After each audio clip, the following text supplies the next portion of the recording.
नमस्कार, सदनामा रोजाना बुलेटिन में आप सभी का स्वागत है। मैं रूपा रजक आ गई हूँ लेकर 19 जुलाई 2026 का संपादकीय, जिसका शीर्षक है तोप चोरों का गढ़ मध्य प्रदेश, जिसे कलमबद्ध किया है हमारे सह संपादक राकेश सचल जी ने। आज का हमारा विषय तोपों को लेकर है, तोप की चोरी का।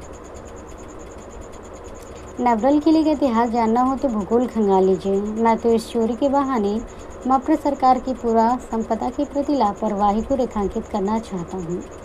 जानते ही संबंध में आगे क्या कहते हैं हमारे संपादक महोदय।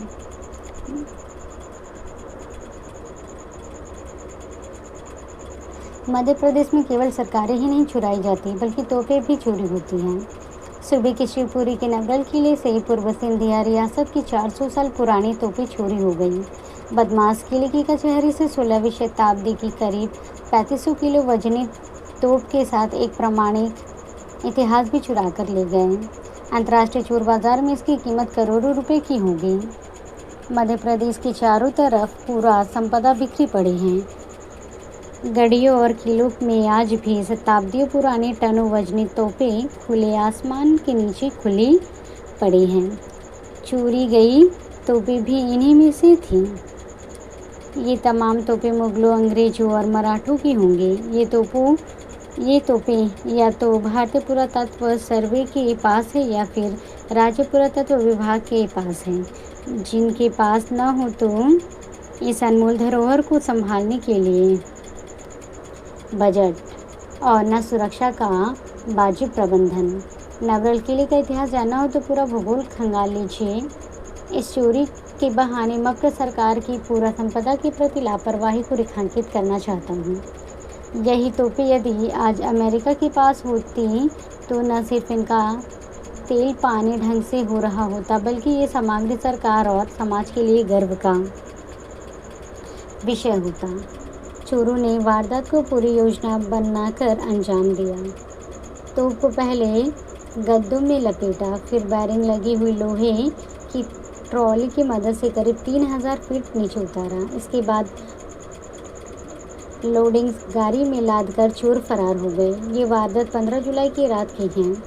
वारदात के वक्त किले में सुरक्षाकर्मी ड्यूटी से गायब थे। चोरों ने इसका फ़ायदा उठाया। पुलिस अब लकीर पीट रही है।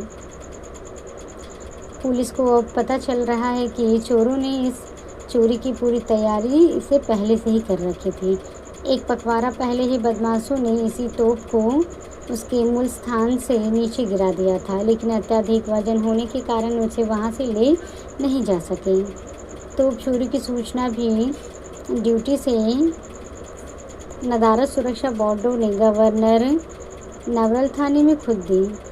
इससे पहले भी ऐसी कोशिश की शिकायत दर्ज भी कराई थी, लेकिन मामले को गंभीरता से नहीं लिया गया। इसके बाद 15 से 16 जुलाई की रात आरोपी पूरी तैयारी के साथ दोबारा लौटे। इस बार वे बैरिंग लगी लोहे की ट्रॉली लेकर आए और उसकी मदद से तोप को नीचे उतारकर वाहन में भरकर फरार हो गए।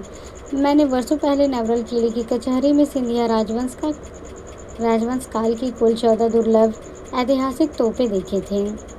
कचहरी महल का निर्माण 16वीं शताब्दी में कछवाहा राजाओं ने कराया था। साल 1925 में महाराजा माधवराव सिंधिया के आदेश पर इसका जीर्णोद्धार कराया गया। यहाँ रखी गई सभी तोपें पीतल, तांबा, कांसा और अष्टधातु जैसे मिश्रित धातु से बनी हैं। इन पर फारसी और देवनागरी लिपि में शिलालेख भी अंकित है।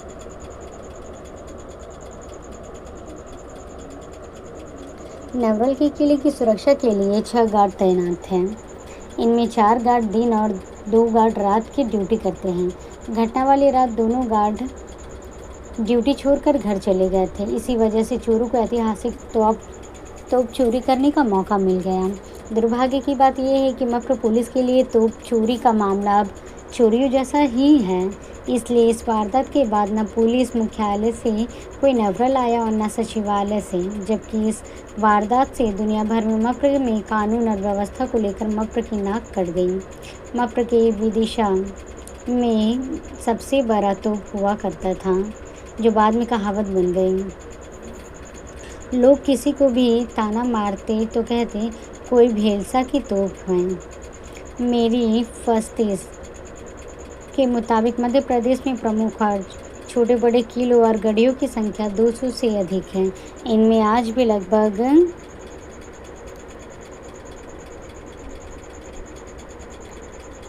90,130 ऐतिहासिक तोपें भिन्न किलो संग्रहालय और संरक्षित परिसरों में मौजूद है, लेकिन चोरी ने कब कहाँ से उठा ले जाए कोई नहीं जानता। तो ये था दोस्तों हमारा आज का संपादकीय। कल फिर लौटेंगे एक नए विषय, एक नए संपादकीय के साथ। तब तक के लिए नमस्कार।